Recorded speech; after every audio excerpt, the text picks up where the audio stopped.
Kagulat World, ihanda na ang inyong mga losartan at anti-palpitation pills. Dahil ang balitang ito ay hindi lang basta pampasabog, ito ay isang heart-stopping collision course. Habang papalapit ang quarterfinals ng Philippine Women's Open, isang pangalan ang umugong na yumanig hanggang sa Bogota, Colombia.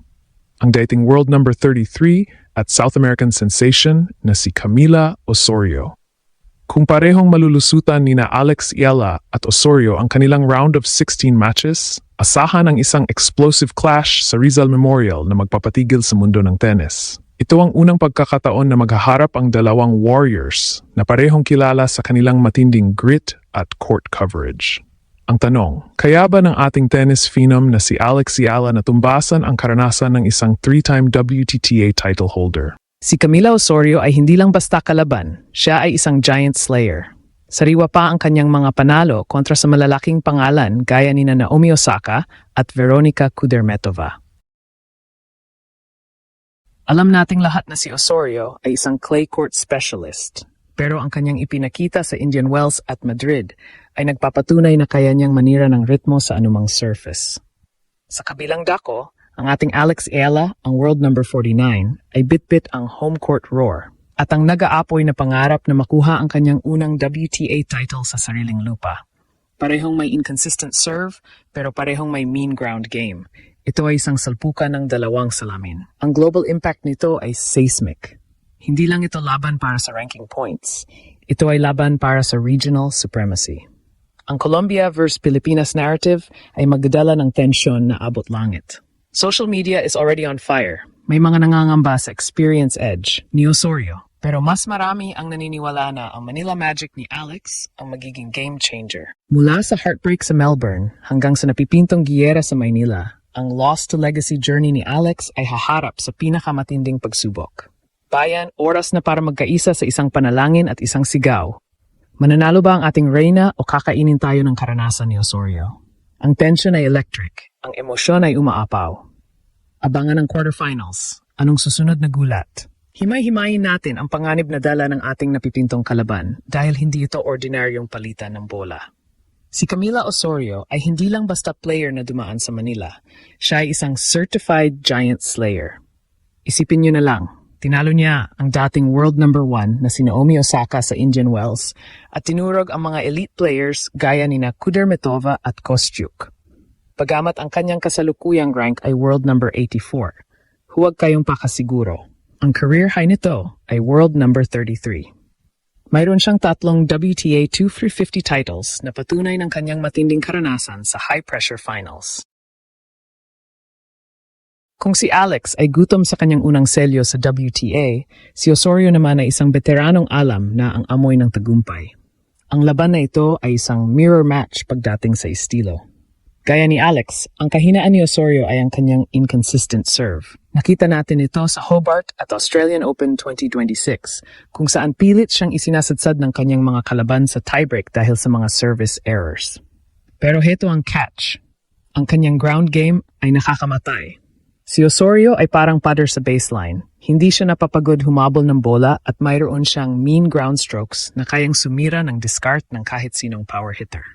At dahil siya ay world number 178 sa doubles, asahan nyo ang mga sorpresang trips to the net na pwedeng sumurpresa sa depensa ni Alex. Ito ang tunay na test ng career versus bansa. Si Alex Iala, bit-bit ang lefty power. At ang agresyong nagmula sa Melbourne heartbreak ay haharap sa isang manlalaro na sanay sa gritty matches. Si Osorio ay kilala sa pagpilit sa mga kalaban niya sa 3-set marathons. Isang sitwasyon na naging sakit ng ulo ni Alex sa Australian Open. Ang quarterfinals na ito sa Philippine Open ay hindi lang usapang technical. Ito ay usapang mental fortitude. Sino ang unang kukurap? Sino ang unang bibigay ang stamina? Sa kabilang dako, ang buong Colombia ay nakatutok na rin sa laban na ito.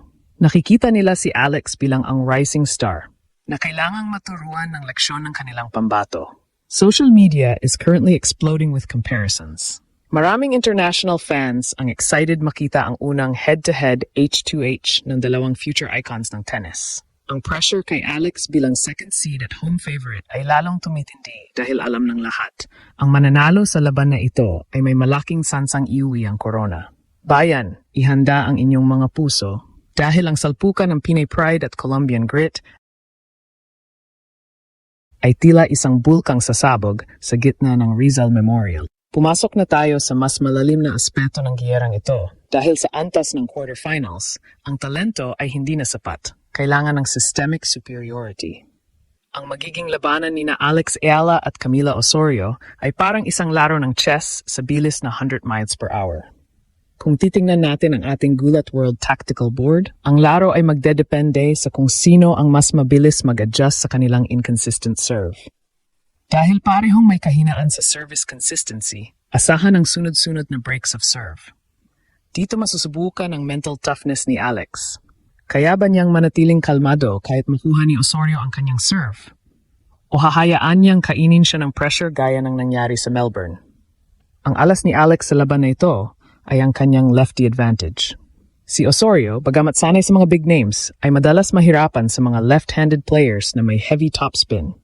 Gaya ni Alex, kung magagamit ni Alex ang kanyang forehand para itulak si Osorio palayo sa center court, mababawasan ang tsansa ng Colombian na makapunta sa net, kung saan siya ay mapanganib dahil sa kanyang doubles experience. Ngunit huwag maging kampante. Si Osorio ay isang defense-to-offense specialist. Kayang-kaya niyang ibalik ang malalakas na palo ni Alex ng may mas matinding placement. Dito rin papasok ang tinatawag nating Manila Oxygen. Sa init ng Rizal Memorial at sa ingay ng libu-libong fans, ang stamina ni Osorio ay dadaan sa butas ng karayom. Bagamat sanay siya sa clay, ang hardcourt ng Philippine Open ay nangangailangan ng mas mabilis na footwork at mas mabigat na impact sa tuhod. Ang system analysis natin ay nagpapakita na kapag ang laban ay umabot sa ikatlong set, ang crowd energy ang magsisilbing extra lang ni Alex. Ang bawat hiyaw ng Laban Pilipinas ay bawas sa kumpiyansa ni Osorio at dagdag sa adrenaline ni Ala. Ang global impact ng quarterfinals na ito ay hindi matatawaran. Ang mga banyagang analysts ay nakatutok sa first H2H matchup na ito dahil ito ang magtatakda kung sino ang mas WTA ready sa pagitan ng dalawang pambato ng kani-kanilang bansa.